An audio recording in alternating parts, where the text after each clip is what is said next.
اور چونکہ میری بیوی ہندو ہیں، میں مسلمان ہوں، نہ میں مذہبی ہوں نہ وہ، اور ہمارے بچوں کو ہر مذہب کے بارے میں بتایا گیا ہے، انہیں یہ نہیں بتایا گیا کہ تم اس مذہب کے ہو۔ اب یہ کبھی کہیں پر بلیف تھا میرا کہ یہ فرق جو ہیں یہ دھیرے دھیرے مٹ جائیں گے۔ مجھے یقین تھا کہ ایک ہندو عورت سے شادی کرنا ایک ہیلتھی پریسیڈنٹ ہے، میں اسے کفر نہیں مانتا۔ میری والدہ نے بھی مجھ سے پوچھا جب ہماری شادی ہونے والی تھی کہ کیا تم رتنا سے ایمان لاؤ گے؟ میں نے کہا آپ مذہب بدلنے کی بات کر رہی ہیں، میں نہیں اس کا مذہب بدلوں گا۔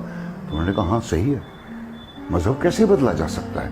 اب میری امی جو بنا پڑھی لکھی تھی، ایک بہت ہی آرتھوڈاکس قسم کے گھر میں ان کی تربیت ہوئی تھی، 5 وقت کی نمازی تھیں، زندگی بھر انہوں نے پورے روزے رکھے، حج بھی کیا، سب کچھ، لیکن انہوں نے تک یہ کہا کہ جو باتیں تمہیں بچپن میں سکھائی گئی انہیں بدل کیسے سکتے ہو؟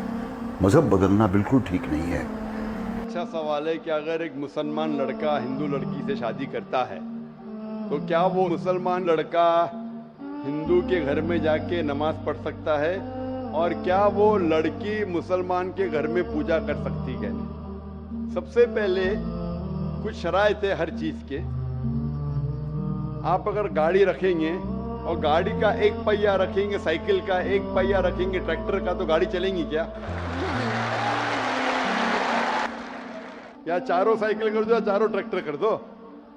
اسی لیے قرآن کی آیت سورہ بقرہ کی سورہ نمبر 2 آیت نمبر 221 میں اللہ تعالیٰ فرماتے ہیں کہ آپ مشرکہ سے شادی نہیں کر سکتے جب تک وہ ایمان نہ لائے۔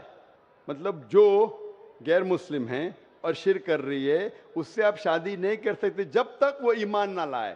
اور ایک ایمان لانے والی عورت چاہے کتنی بھی بدصورت ہو وہ ایک مشرکہ سے بہتر ہے۔ اور آگے آیت کہتی ہے کہ لڑکیاں مشرک لڑکے سے شادی نہیں کر سکتی جب تک وہ ایمان نہ لائے۔ ایک مومن آدمی چاہے کتنا بھی بدصورت ہو وہ بہتر ہے بنسبت جو شرک کرتا ہے۔ اس کی وجہ یہ ہے کہ اسلام میں لکھا ہے کہ اگر آپ خدا کے علاوہ کسی کو اور پوچھتے ہیں، کسی اور کی عبادت کرتے ہیں، یہ سب سے بڑا گناہ ہے۔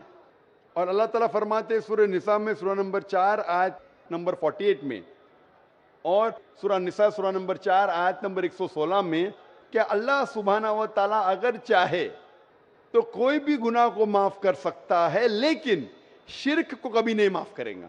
اگر ایک انسان مشرک جیسا مر گیا تو اللہ تعالیٰ کبھی بھی اسے معاف نہیں کر سکتا۔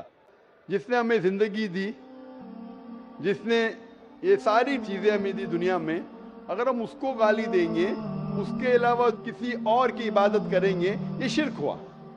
تو اسی لیے اسلام میں اجازت نہیں ہے کہ ایک مسلم لڑکا یا لڑکی کوئی مشرک لڑکا یا لڑکی سے شادی کرے، یہ اجازت نہیں ہے۔ جہاں تک کہ سوال ہے کہ ایک عام مسلمان ہندو گھر میں نماز پڑھ سکتا ہے، اگر اس کے سامنے کوئی مورتی نہیں ہے تو وہ نماز کہاں بھی پڑھ سکتا ہے اگر جگہ صاف ہے۔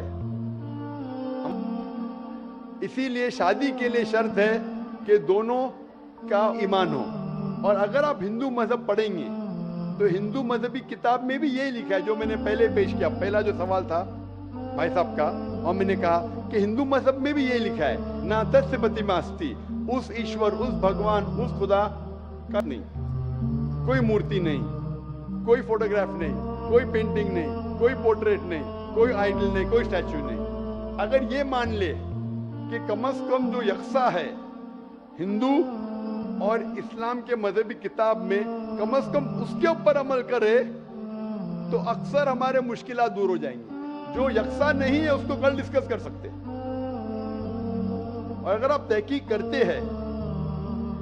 کرتے ہندو مذہب کی کتاب پڑھتے اور اسلام مذہب کی کتاب پڑھتے، دونوں میں لکھا ہے خدا ایک ہے، دونوں میں لکھا ہے کہ خدا کا کوئی بت نہیں ہے، دونوں میں لکھا ہے کہ خدا کے علاوہ کسی اور کی عبادت نہیں کرنا چاہیے، دونوں میں لکھا ہے کہ آخری پیغمبر محمد صلی اللہ علیہ وسلم میں، دونوں میں لکھا ہے کہ شراب نہیں پینا چاہیے۔ میں حوالے دے سکتا ہوں اور میں تقریر ایک دیا ہوں، similarities between Islam and Hinduism, اسلام اور ہندوازم میں یکسانیت، دونوں کتاب میں ہے۔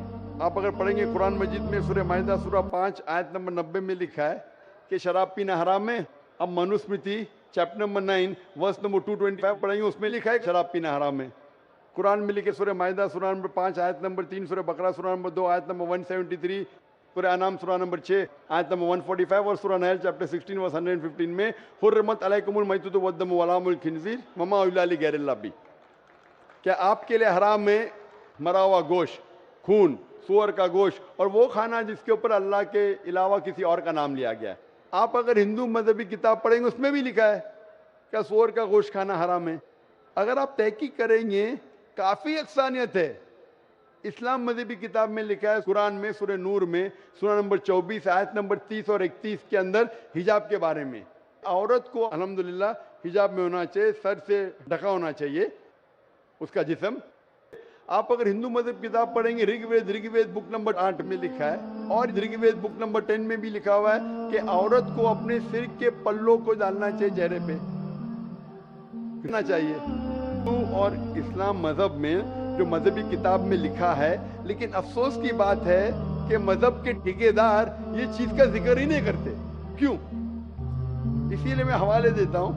میں کوئی عالم نہیں ہوں, میں کوئی پنڈت نہیں ہوں, میں اپنے آپ کو طالب علم کہتا ہوں, لیکن میں ہمیشہ حوالہ دیتا ہوں. تو کسی کو بھی شک ہے, کسی کو بھی شبہ ہے تو گھر پہ جا کے چیک کر سکتا ہے, یا انٹرنیٹ پہ جائیے, آپ ٹائپ کرو, وید بھی انٹرنیٹ کے اوپر ہے, قرآن بھی انٹرنیٹ کے اوپر ہے, ٹائپ کرو, ریفرنس ٹائپ کرو, آپ کو حوالہ مل جائے گا.